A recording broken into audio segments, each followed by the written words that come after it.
Good morning. I'm Rachel Jackson with Yum Healing Arts, and today I wanted to talk to you a little bit about the chakras.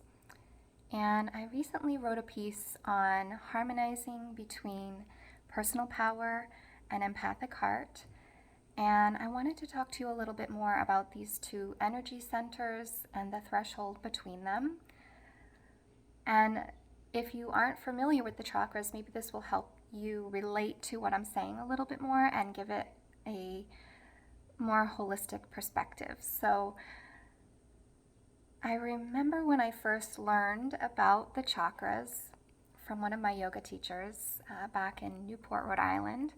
And I was pretty young. I was probably about 18 or 19 years old, maybe even younger. But I remember the time in my life because I remember as I listened to her explain the chakras from this young perspective, and I was already making all these plans of like, I'm going to, finish high school early and move to Hawaii and surf and live on the beach. And I had all these big dreams, and I was like, I'm going to make that. I'm going to pass through that threshold up into my heart chakra and live from my heart. I remember feeling like really sure about it. And what happened next was interesting. And I'll leave it at that. But I remember when she was talking about the chakras and the way in which they develop. And this really helped me understand, and it really resonated and helped things. It felt true, it felt real. And she didn't really even explain these 7-year cycles from a scientific perspective. And I've since done the research on that and realized what she was talking about, because she talked about the chakras developing in these 7-year cycles. And the reason why there's the 7 years is because on average, our cells regenerate. Now, they all regenerate at different rates. Different systems of the body have a different cellular regeneration process and rate of renewal. But on average, in a 7-year period, all of our cells in our body have renewed on average. So this concept of the 7-year cycle is about our cellular renewal and how in that 7-year cycle we have this opportunity to work with the vibration of our cells as well, whether it's developing through vibrational input because we're still young and we are learning and developing a foundation there, or we are working on healing and transformation and through different methods, whether it's aromatherapy, yoga, meditation, sound healing, to work with the vibration of our cells and clear old energetic vibrational signatures that are holding us back. So every 7 years, you are a whole new version of yourself. You have this opportunity to influence the vibration of your cells, and you are physically renewed. I like that idea. I don't know about you.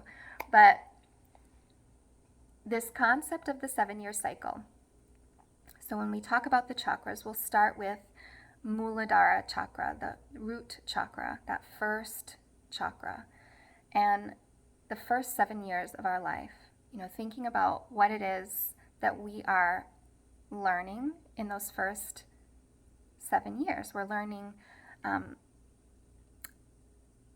how to be in our bodies, and it's about how supported we feel, how at home we feel in our bodies and in this existence on earth, how supported and safe we feel.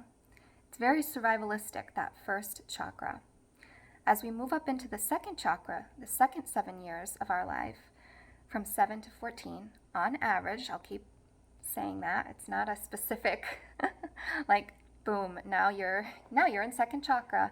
But on average, Those second 7 years, we're developing our relationship with the outside world, with others.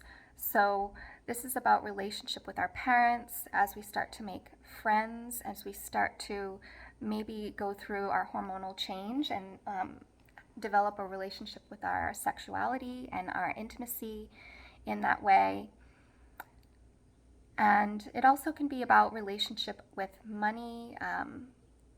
Swadhisthana chakra is thought to hold all of our subconscious patterning. So it's the way in which people and relationships in our lives have influenced how we're now seeing the world or moving through the world because of the influences that they had during that time.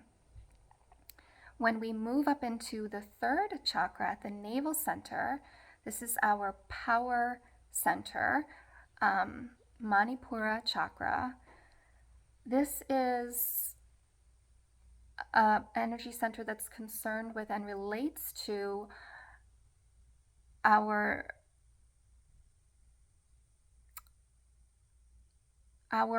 relationship with power. So it might be a relationship with people who are in power or who are leaders in our life at that time from age 14 to 21. You know, did we have, like, are we questioning those people in power? Are we discovering our own power? Are we pushing the boundaries a little bit? And you know, those people in power or who are influencing us, because power isn't about having power over somebody. It can be when it's in a very destructive form, when it's in the lower vibrational form. We often think of power as power over somebody or people or resources, but that is actually a sign of powerlessness, and it's very destructive, and it's lower vibration, lower chakra functioning, and it usually comes from some sort of trauma, because trauma perpetuates trauma, and it is our responsibility to break those patterns and begin to redefine our relationship with our personal power and how we can use it in a really good, constructive, expansive way. Because what power is really, it isn't having control. It's about our influence on the world, our influence on the people around us, our community.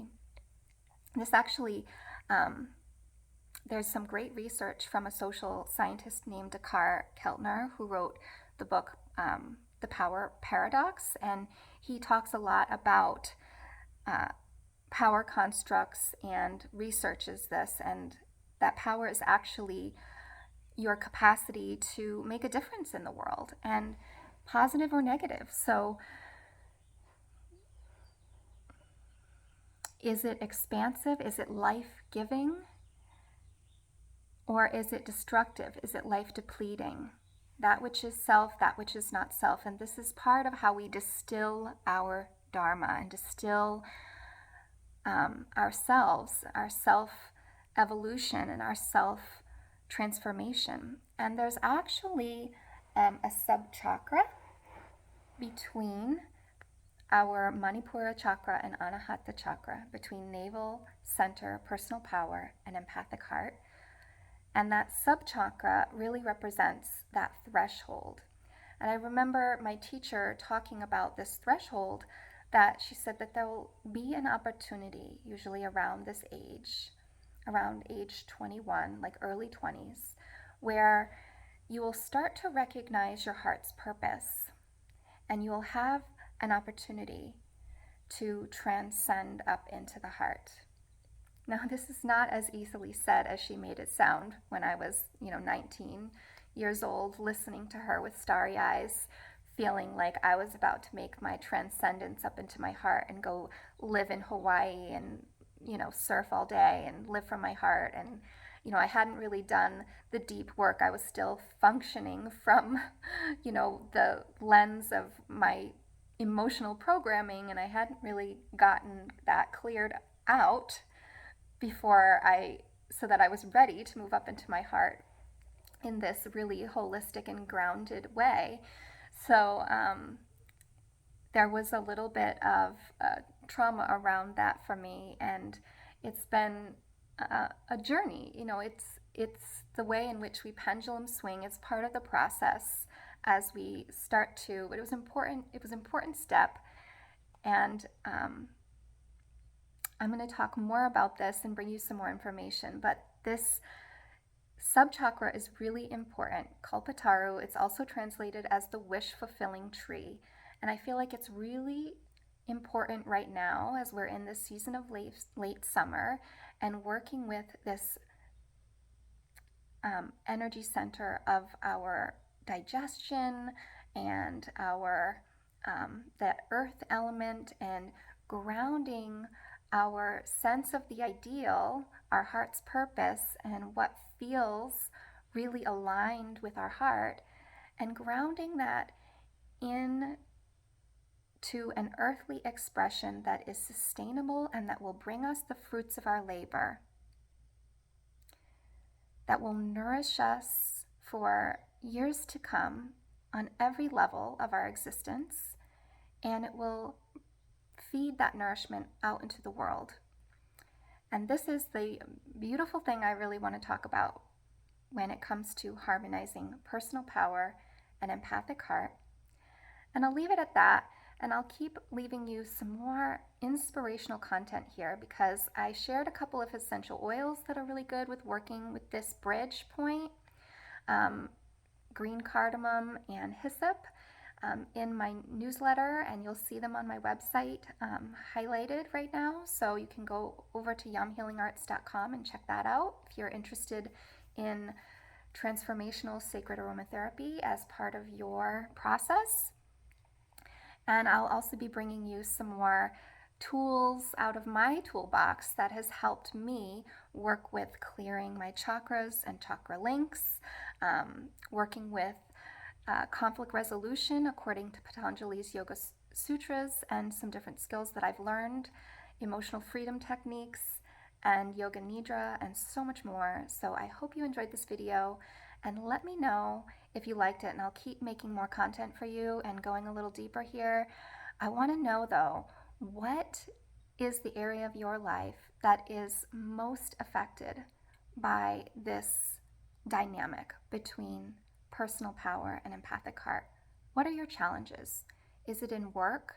Is it in your family life? Is it in your romantic relationships or your friendships? Is it in your spiritual life?